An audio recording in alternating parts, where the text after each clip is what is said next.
Western Pizza tonight. You can watch some football. Perfect pizza, generous amount of toppings, all the Greek favorites you like. Let's go out on the Western Pizza guest hotline and talk about the Montreal Alouettes. Joining us from TSN 690 in Montreal, it's Sean Campbell. Sean, thanks for making some time today. We're getting ready for the big game on Saturday. First off, what can you tell us about Shawn Lemon and how he makes this team better? Well, we haven't seen him play in a while, so I don't know how much he's going to make this team better. But if we go back to when Shawn Lemon was an impact player with the Alouettes back in 2023 when they made the Grey Cup and won, and then he only played 4 games last year, he made a difference every single game. He's a game-breaking type of player. He gets to the ball. He gets to the quarterback. He's the kind of guy in a 3-man rush, he'll find his way and get there. So that's kind of what the game breaker is on Shawn Lemon coming into the Mets and coming back into the game after sitting out for his 2-game suspension after the indefinite suspension. But Shawn Lemon is kind of a little bit of a different game breaker on this defensive line. If you look at their defensive ends like Adiemi Berglund and Byron Bonds, they use their speed, their quickness to kind of stop running backs, to contain quarterbacks. Yes, they get their sacks, but at the same time, Shawn Lemon's just that game breaker that could change a play on a moment's notice. Are those two guys that you just mentioned, as the passive Rider fans that are listening right now, and we're going to be listening to the game or watching the game on Saturday, is there anybody else that you've seen over the first 6 games of the season that is making this defense tick? Is it a collective group? Is there somebody that's maybe playing way above their skis that you didn't expect this year? It is by committee. There's no doubt about it. I think that the engine that runs it is clearly Darnell Sankey and Tyrese Beverett. Those 2 players, they're everywhere. Something to keep an eye on is one of their top tacklers and one of their top linebackers who's kind of coming in on that Sam position is Najee Murray, but he's banged up. He's questionable again this week. He didn't play last week. They've been kind of trying to fill that void for a while, but Najee Murray's been really good. So it's kind of that linebacking core that's done it. But if you want me to single out, I can single out a couple players. One is Adiemi Berglund. Last year, outstanding season, and I'll tell you, I think he's better this year. I think he's playing better this year. You'll notice him on the field almost every single time that he's out there. And it's, a lot of people look at defensive linemen and say, it's just sacks. No, it's tackle for losses, it's contained. It's all about those things. And playing in a Noel Thorpe system, you have to be able to understand it. He does it to a T. And the other one is the cornerback, Fabian Ento. You just can't really throw. He baits quarterbacks. He comes down with balls. He's really dynamic back there. And if you're in a one-on-one against him, you're not going to get the ball that much. That's just the way it is. Let's switch to the offensive side of the ball. We got Philpott out. We got Alexander out. You got 37-year-old McLeod. What is this, the game of the grandfathers playing quarterback? We got the 2 oldest quarterbacks in the CFL going off, 37 and 39. Yeah. It's not your dad's CFL. It's not your dad's CFL. Yeah. I mean, McLeod Bethel Thompson, they were hoping they wouldn't have to use him, obviously. They wanted Alexander to be the guy. What does he bring to this team now in that role? What difference does he provide? And I'll just add to you guys, Mack is out as well. Austin Mack is not playing this week. So that's another big hole on offense that the Alouettes will not have. No kidding. But McLeod Bethel Thompson, I think when they made the choice to move on from Cody Fajardo, and the Alouettes loved Cody Fajardo. I think he came in here and he did exactly what they needed. But then they were in that pickle of how do you pay top dollar for a starting quarterback, and they had to make a choice with Davis Alexander. So they made that choice. Now they're sitting there going, well, we still have a quote-unquote rookie quarterback in Davis Alexander with limited amount of games played. We have to make sure we have a veteran behind him. And if you look around the CFL, a lot of the veterans are playing, and now they're getting hurt.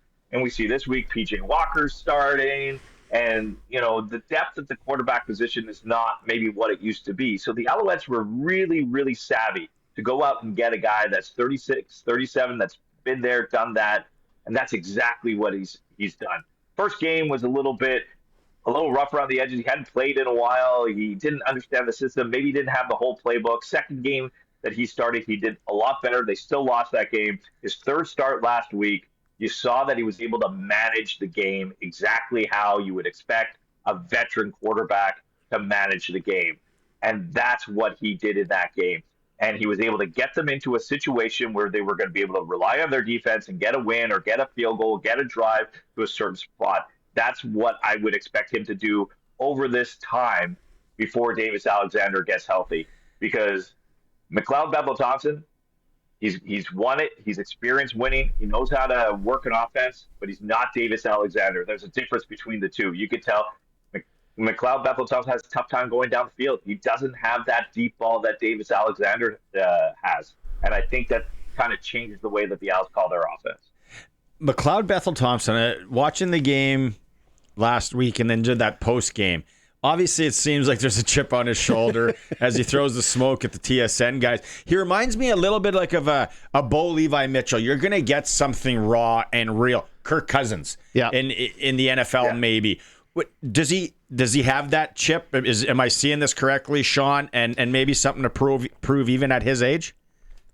I think any quarterback that has kind of been at the top and then is no longer at the top wants to be like, hey, I'm still here. And I like your example of Bo Levi Mitchell. We go back a couple of years where he was kind of tossed away from Calgary, and now he's gunslinging once again. McLeod Bethel-Thompson, I think that he wants to, prove that he's still got lots of game left, and he could be a guy that could be relied upon because clearly, let's just say Bethel-Thompson wants to play maybe past this year, but he wants to be a starter. If he goes out and starts winning games over the next 5 weeks with Davis Alexander out, let's be honest, around the CFL, teams will call.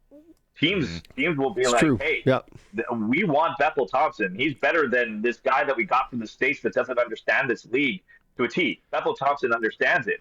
And Bethel-Thompson understands that he's not going to be the guy in Montreal if Davis Alexander's healthy. So I think that there's a lot on the line for him over the next few games to prove not just to himself, but to prove to the media, to anybody out there, that he's still got game. And if he wants to play at 38 and 39, it's very possible that he could. I'm going to take you a different tack now. Where do you sell those ridiculous horns they use at Molson Percival Stadium, and how do we get those things eliminated? Like, where are those things coming from?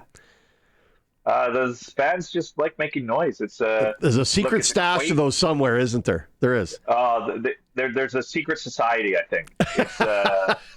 It's, they come from the forest of the mountains of Mount Royal, and they on the Thursday nights, on the Saturday nights, they just come out of the woodworks and they just pop up. Like, Montreal's such a unique stadium. I've been to all the stadiums across the CFL. There's some beautiful ones. I love the new one in Saskatchewan. It's Winnipeg's got a beautiful one.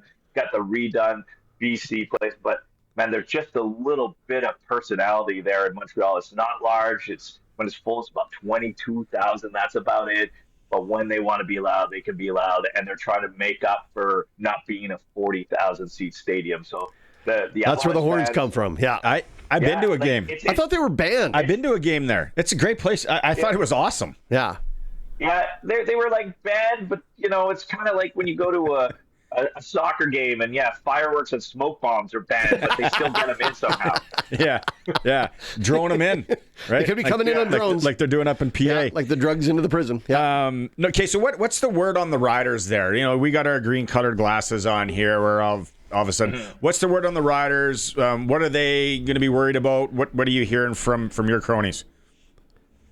You know what? The Riders are, as dead as green would say. They are exactly who we thought they were. I thought the Riders were going to be a very good team out west, and they've proven out with a great 6-1 start. I think that this is a great way to prove that you're the best in the West. I think, I look around the West, and maybe I was a little surprised with the start of Calgary with all that turnover, like 20 new players coming in this season, and then they're off to that hot start. And we were in Calgary last week and witnessed what they were able to do, and you can tell that Vernon Adams Jr. has found his spot. But I'll tell you, in Saskatchewan, a lot of people are comparing Montreal and Saskatchewan, the similarities. Maybe different when it's David Alexander and Travis Harris. But good defense, good special teams. It's really hard to find a flaw that you could target. I think that Saskatchewan defensively is someone that you have to watch out for, and I think that that's the matchup. I gave you the injuries for the Alouettes offense. How will the Alouettes be able to produce enough points against a defense like Saskatchewan's? I think that's the big question going into the game. Maybe a game breaker on special teams, but right now James Letcher Jr. is out, and the Alouettes have been struggling with returns. They picked off the practice roster Lincoln Victor, and he muffed 2 punts, and he didn't even carry the last 2 punts in the fourth quarter. It was the receiver Tyler Sneed that had to come in. Is Sneed going to be taking the punts this week? And they don't really have a return game right now. So there's a little bit of an advantage here, I would say, on the special teams and offense for Saskatchewan, but it's a road game. Montreal's a tough place to play. And I'll tell you, this Alouettes team, after the last 2 weeks of being down 18 points, being down 14, they don't care what the score is. They never give up, and they battle to the last play. We appreciate that you're letting us play at night instead of like at 10 in the morning our time, which you usually do when we go out there. We got to play, like have breakfast and go play football. Yeah, nice change. Appreciate it. Hey, Sean, thanks for doing this. Really looking forward to the game. It's going to be an interesting one Saturday, and let's catch up again. And no problem. It's going to be a fun one on the mountain. Have a good one.